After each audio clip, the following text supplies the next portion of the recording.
Well, thanks again. As usual, when I come to do this talk every year, what I've done is to just go over what I thought were interesting publications throughout the year and the various issues which relate in some shape or form to blood safety, and to extract from these publications some perhaps learnings for all of us as we struggle continuously with this issue. So I just want to make it clear that, as always, in the area of plasma derivatives, we stand or fall on the pathogen safety tripod, a concept developed by a very young and handsome Thomas Kreil and myself some 20 years ago. I leave you to decide what I look like today, but which basically shows us that blood safety in general, including plasma derivatives, rests on the selection of donors which are at low risk of transmitting pathogens, the testing of these donations from these donors to ensure that any pathogens which can be detected are excluded, and above all, for plasma derivatives, the reduction through manufacturing steps deliberately inserted into the production process. I cannot overemphasize that for plasma derivatives, this is indeed the most important step, and I shall come back to this later in the talk. So as I've said, I have divided the talk itself into a number of segments quite arbitrarily, and I am going to start by going over the viruses and other pathogens which we think we have a very high level of knowledge and which we can therefore, we hope, address in ways which are adequate. By the selection procedures and the deferral procedures. And this is a slide which comes from Brazil, which indicates that the various deferral measures which are in place, the composite deferral measures, including things like MSM, people with infectious diseases and so on, certainly have a positive effect on blood safety in that country. So these are good things in that context. If you look now at some specific deferral measures which are in place in other countries, the situation is rapidly evolving towards a different conclusion. This is a study from the Netherlands, which continues to excel in good transfusion research, which shows that, in fact, there is no increased risk of transfusion-transmissible infections after tattooing, body piercing, or acupuncture among blood donors in the Netherlands. A similar study reaches a similar conclusion in relation to tattooing in Australian donors. Although the deferral measures for this kind of infectious disease transmission have relaxed considerably in the past 10 years or so, they are still present to some extent, and they still have the effect of losing considerable amounts of blood donors. Deferral, it does not necessarily mean you're excluded, it means you're deferred. However, research also shows that when you are deferred, the chances that you come back decreases. And therefore, we should attempt to influence this space because it does affect the issues which we particularly discussed yesterday.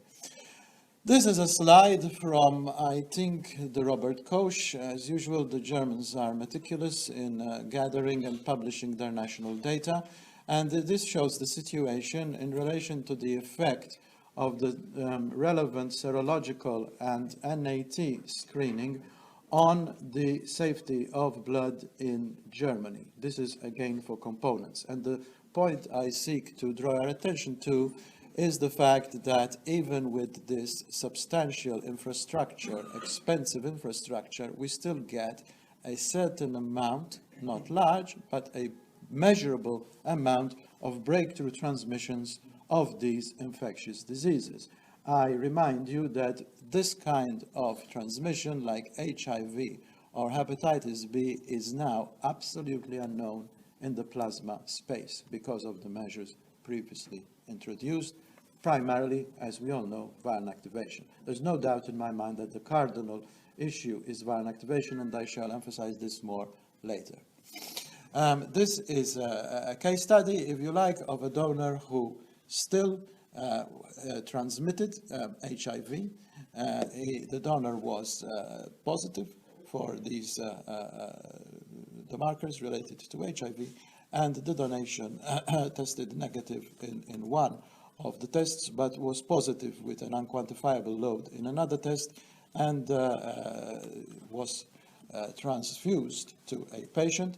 HIV transmission was excluded by look back, but the platelets had been pathogen reduced, but the other recipient of red blood cells was not investigated. And remember that pathogen reduction would not have occurred for the red blood cells because the patient died. And this is simply the relevant time course of the issue, which is extractable also from the journal. So we still get transmissions, and we still get enormous numbers of transmissions depending on which part of the world you happen to be born in. This is what I consider to be a major public health scandal in a country which has no hesitation in flaunting its capacity to build and deploy nuclear weapons.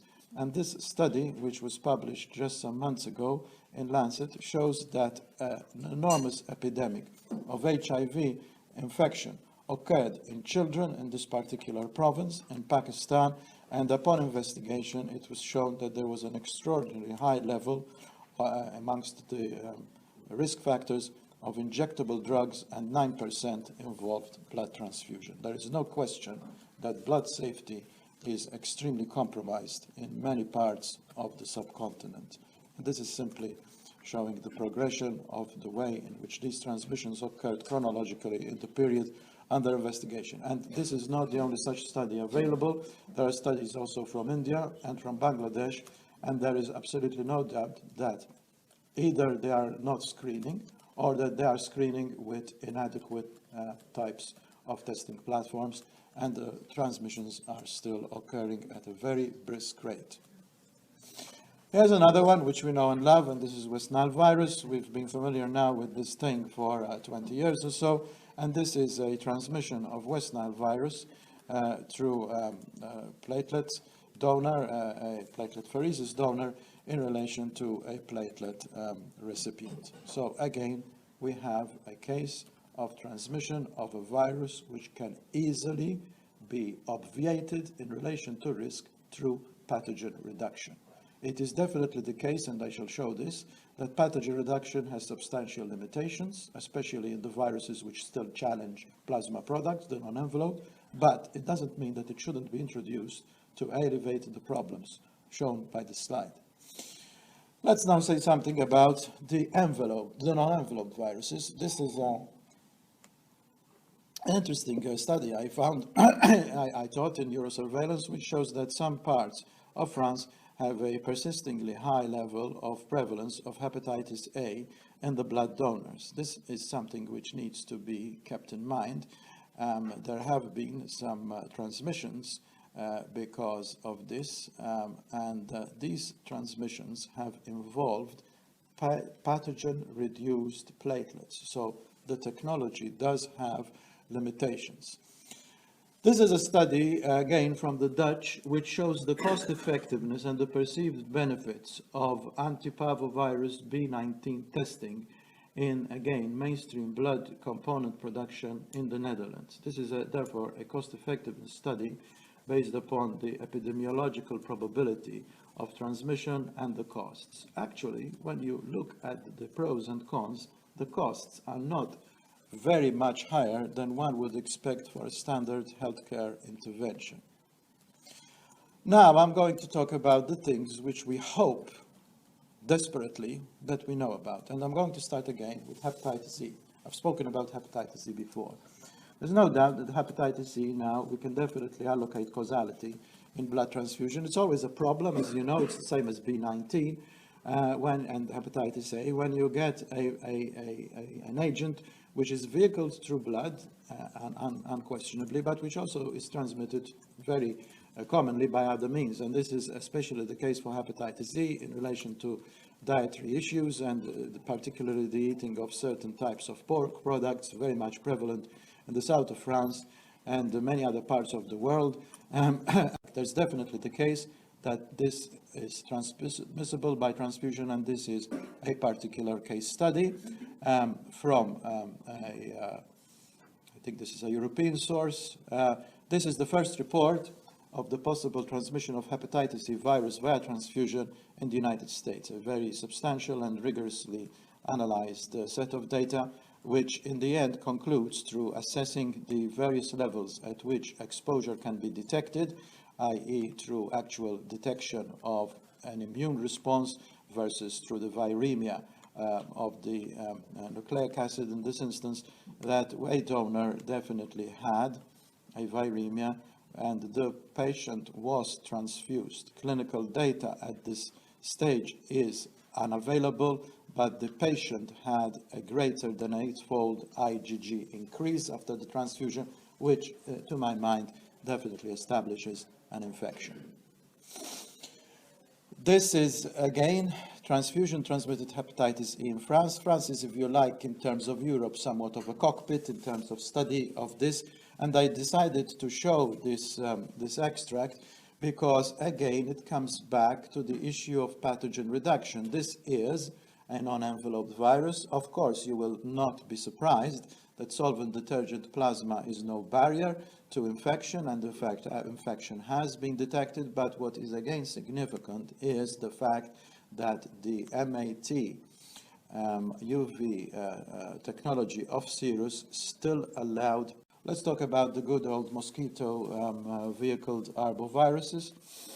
This is a study again from Italy showing prevalence of the various types of arboviruses in Europe as assessed through studies. You've got chikungunya, you've got dengue, and all the other usual suspects. And I'm going to talk a bit more about Usutu in just a moment. This shows the transmission cycle. It is important to appreciate these transmission cycles, as you will see when I discuss a bit the virus du jour.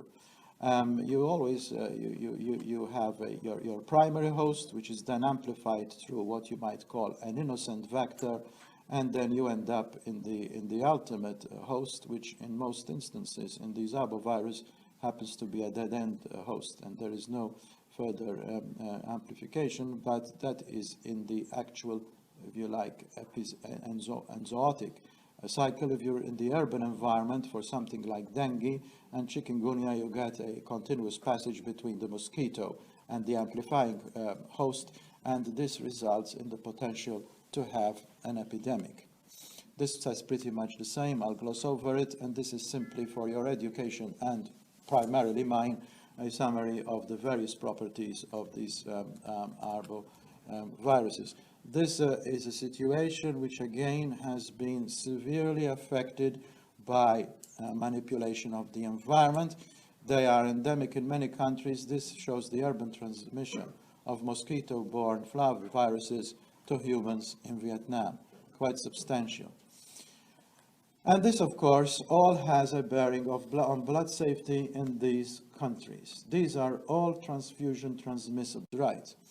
This is, I'm glad I put a question mark when I constructed the slide a couple of weeks ago. This is Usutu virus. I find this word interesting because Usutu was the war cry of the Zulus when they were attacking their enemies. If you look at the film Zulu, you will hear them shouting Usutu, Usutu. Not good news if you're at the end of an assegai. But despite that, this virus is actually very similar, apparently, to a SNILE. It is one of the Japanese encephalitis groups. It has the same amplifying and secondary hosts.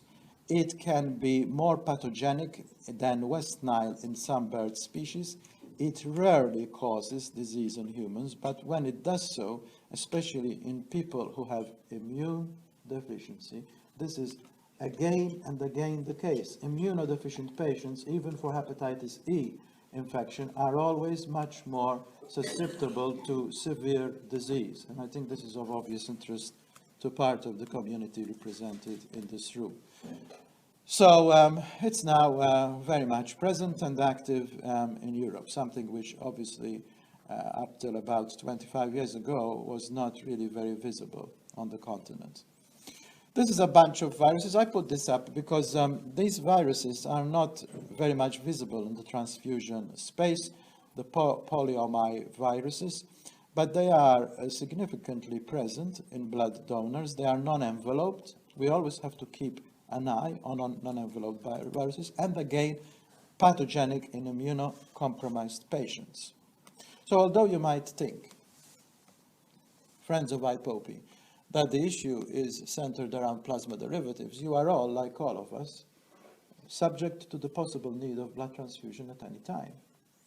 And therefore, the concept, I think, of developing panels of donors who are screened selectively for these agents which can be severely pathogenic in particular groups of patients is something which is worth considering in relation to the community of people with primary and other immune deficiencies. Okay, at the behest of Brian O'Mahony, and God forgive him for this, I am obliged to pass on information, and I speak from a position of very substantial ignorance on what is the real virus du jour. So, the coronaviruses. The good news, as far as we in the plasma product community are concerned, is that these are enveloped viruses. Very easy to kill, and although, as I shall show, definitely associated with pre-symptomatic viremia, which is the thing which obviously is of relevance in terms of blood transmission, they are not going to be a problem in terms of fractionated products fractionated in a regulated environment. I want to emphasize that point. The most famous of these, until a month or so ago, was obviously SARS, which shook the world up considerably about 12 or 15 years ago. And remarkable how the globalization of the world, the globalization of the world showed the virus jumping from China to Hong Kong to Canada. Canada had a very significant problem, and some other countries. Now, you have to be aware, and I am very careful in choosing these words, but most of these epidemics involving these particular agents have all originated from China.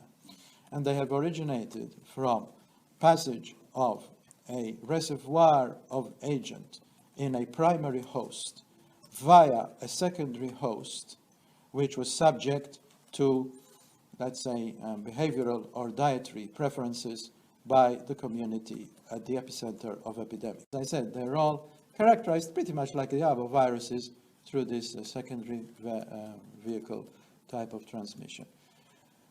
This is just a summary, and you can look at the slide at your leisure, of the SARS epidemic, but the point to be made here is that the primary reservoir was in bats.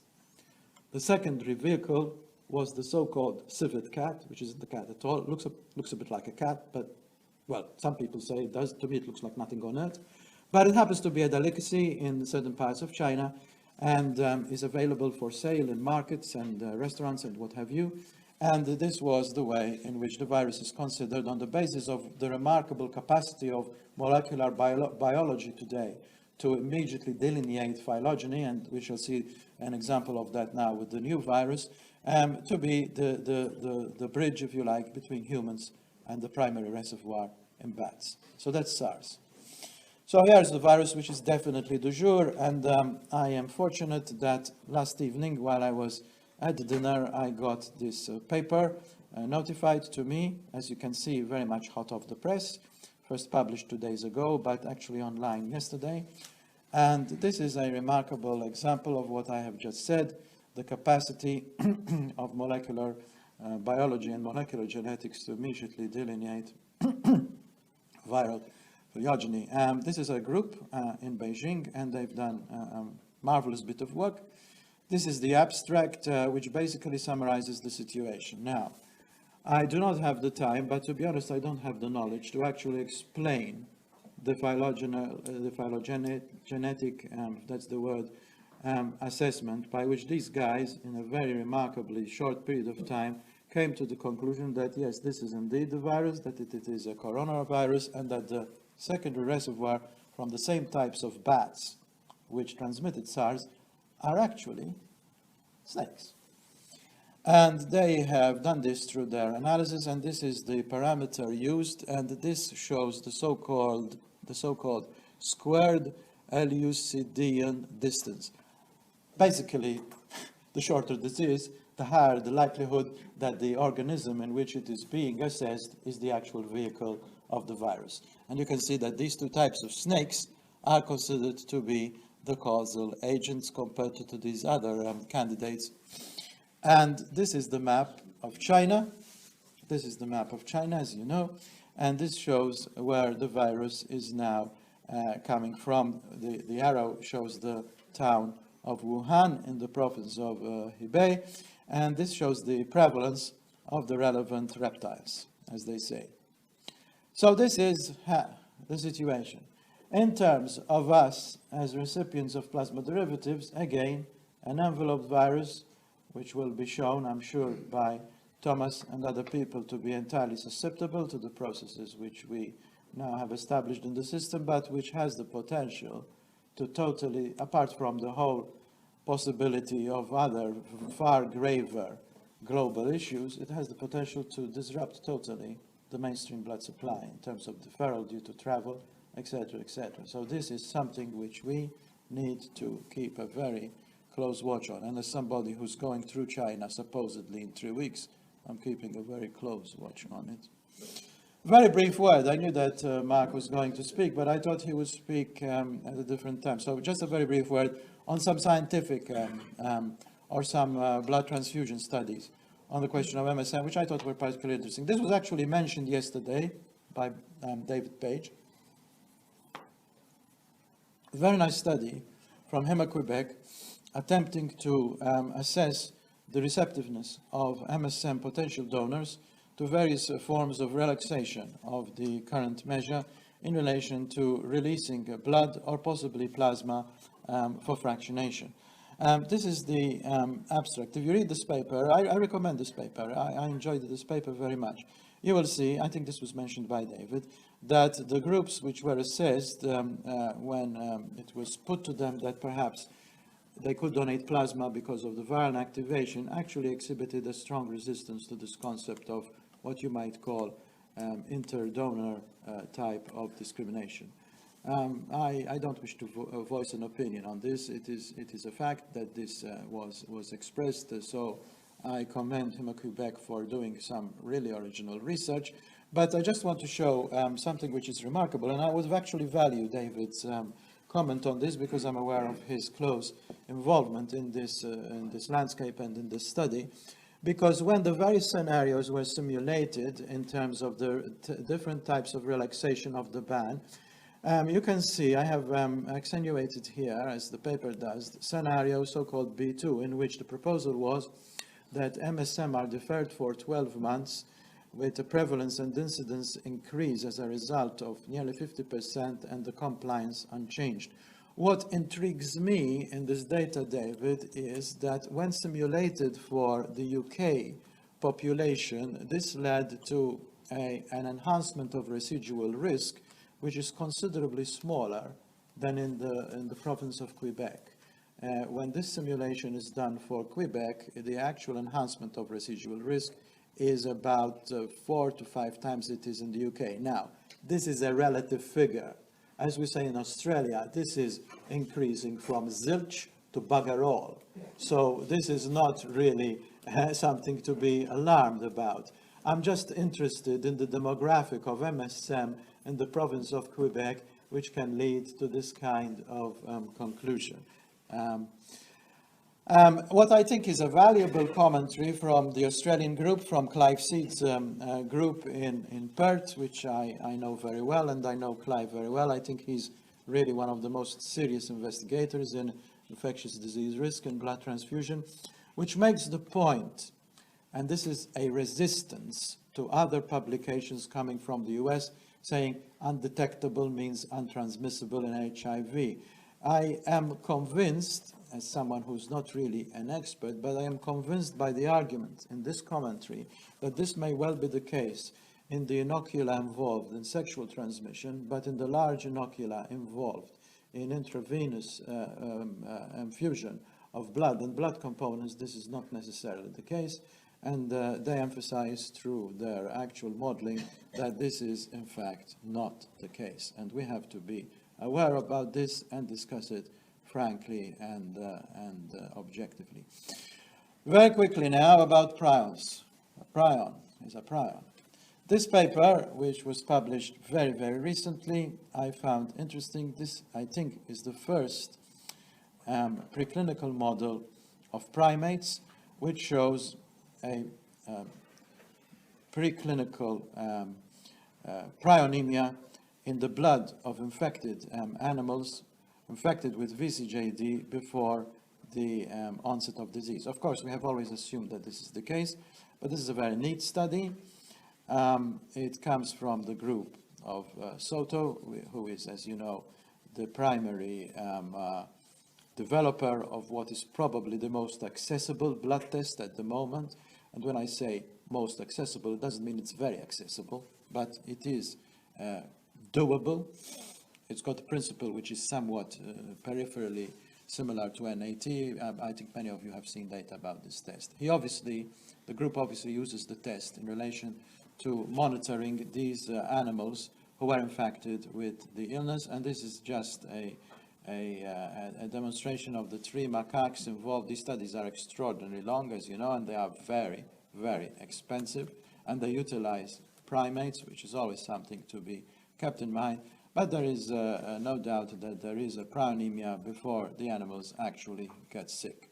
Transmitted directly, transposed directly to the human experience, which I think we knew this was the case on the basis of empirical data in blood transfusion, we now can expect that this is the case in humans. And in my opinion, this accelerates the need to get a test for blood. I think prions are with us forever and a day.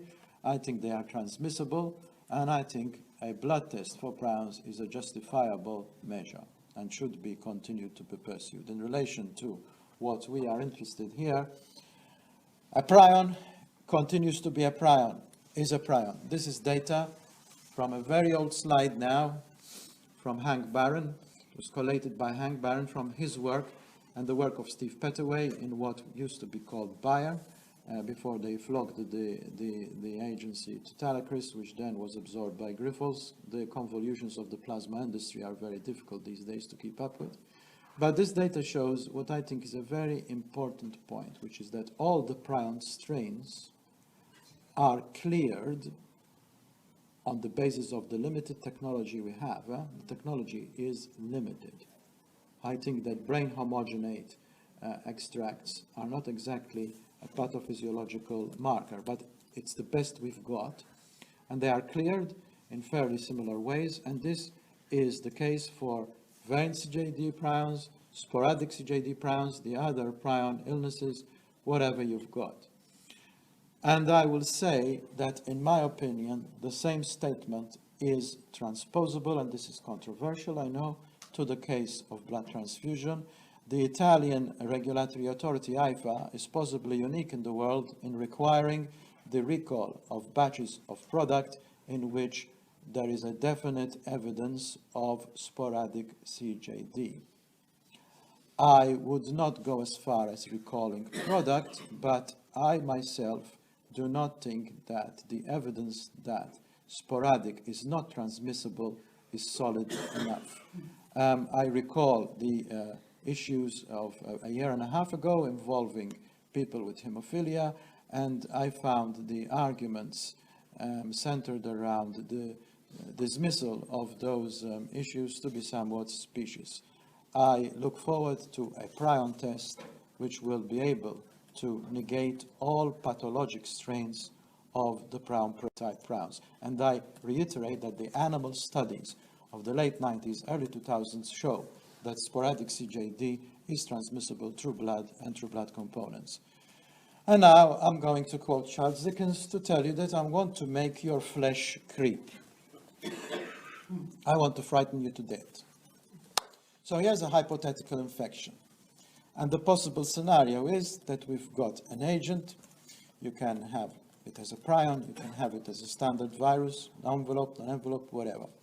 And this has, like many agents, a silent period of months or years before, even if it's a virus, an NAT is detectable. This is what is characterized as the eclipse period by Mike Bush and other experts.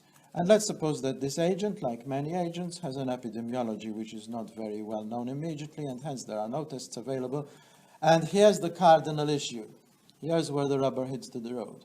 Let's suppose that this agent is resistant to current viral inactivation measures. This is doomsday scenario for us.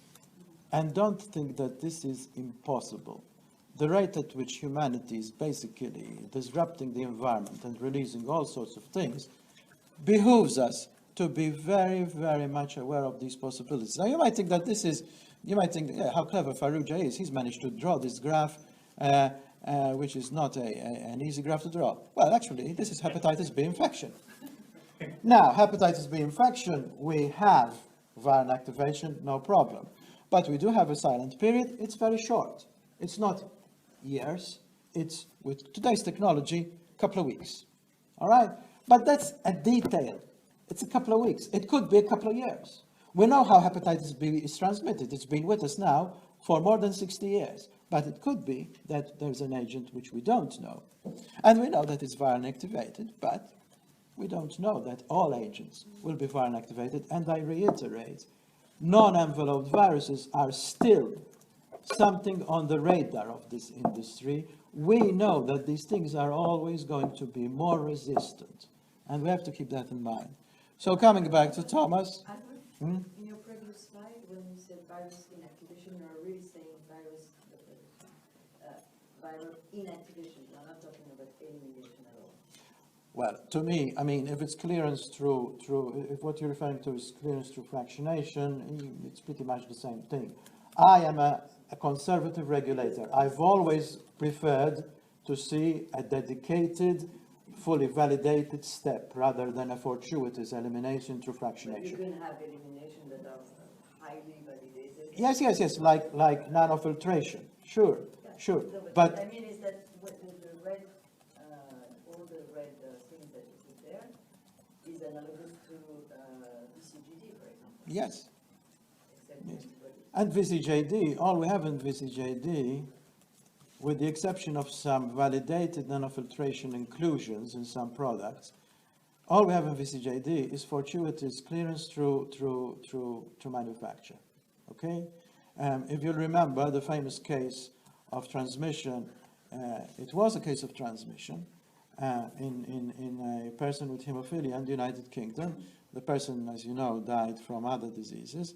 But this person had been exposed to factor VIII concentrate where the level of clearance was minimal. And this was subsequently admitted in the UK government risk assessment. A person with PID who got immunoglobulin from the same plasma pools, this was reported in Vox Sanguinis. It's by no means as widely known, but it was reported in Vox Sanguinis. Person with PID did not get infected. Why? Because immunoglobulin manufacture, as it was carried out then, with the confractionation system, clears it very effectively. Coming back to Thomas, Thomas these days shows this as a slide. It's not a tripod. We're very happy to have selection and testing, but what we rely on is always reduction, reduction, reduction. And we cannot overemphasize this. We cannot, dismiss as trivial attempts by the companies to continue to enhance. We now have triple viral activation along with validation of the capacity of the steps of the process itself. I always commend this type of, if you like, conservative overreach. So, Could I ask a basic question about that? if I can answer it, sure. Yeah, you may or may not know, but reduction obviously doesn't apply 0 copies of the virus in absolutely 0 every time. Is 10 copies, 1 copy of the virus in a batch Well, look, likely to cause disease in the case of hepatitis B or not? Look. I'm just curious. Look, everything is limited by the sensitivity of viral assays. If you look at the actual data from companies published or in regulatory documents, I've seen hundreds of regulatory documents on this, you will never see 0, you will see less than or equal to so many logs. And remember that a log, when you consider a log, you're never going to get to 0. So you're looking at logs. So you've got two issues here. The sensitivity of the actual in vitro assays, plus the infectivity dose. These are two very crucial points. And in the end, the ultimate validation, I'm afraid, is us. So I guess maybe my question is, for like hepatitis B or hepatitis C, what is the infectivity dose? Right, I don't remember. Ask Thomas. I don't remember. You have to ask Thomas, yes. But there is data. But it's not such an easy question to answer. Because many, for example, with hepatitis B, a lot of the infectivity doses, studies which have been done on animals, on chimpanzees. These days it's not easy to do these studies on chimpanzees. You also have to remember that there is quite a substantial body of empirical data on transmission of transfusion-transmitted diseases, particularly in the patients with hemophilia, which actually preceded, if you like, the era of very strict scientifically driven validation. For example, I've just spoken about the incapacity of 8Y to clear prams, but 8Y is wonderful in killing what, until 30 years ago, we used to call non-A hepatitis. And if you like, validation of this kind of viral safety came about because the investigators developed the product, and then it was released. And patients who got this product, who were pups, who were naive to treatment, did not develop what we call non-A hepatitis, most of which, as we know today, is hepatitis C, whereas invariably, patients who were given either non-virally inactivated or products inactivated with less severe types of heat treatment developed the infection, very sadly.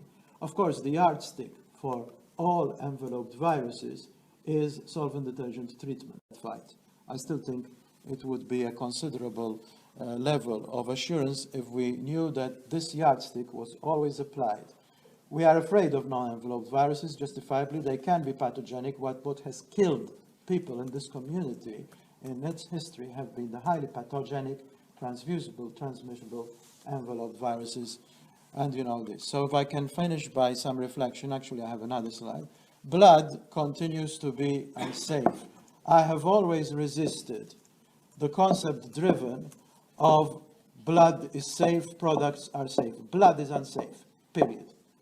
And it's unsafe most of the time because of us, because of what happens around the world. It's just a matter of degree. For our community, it's always the case that we are fortunate that this problem is particular mostly to the area of fresh component transfusion. This is something which is also relevant for us.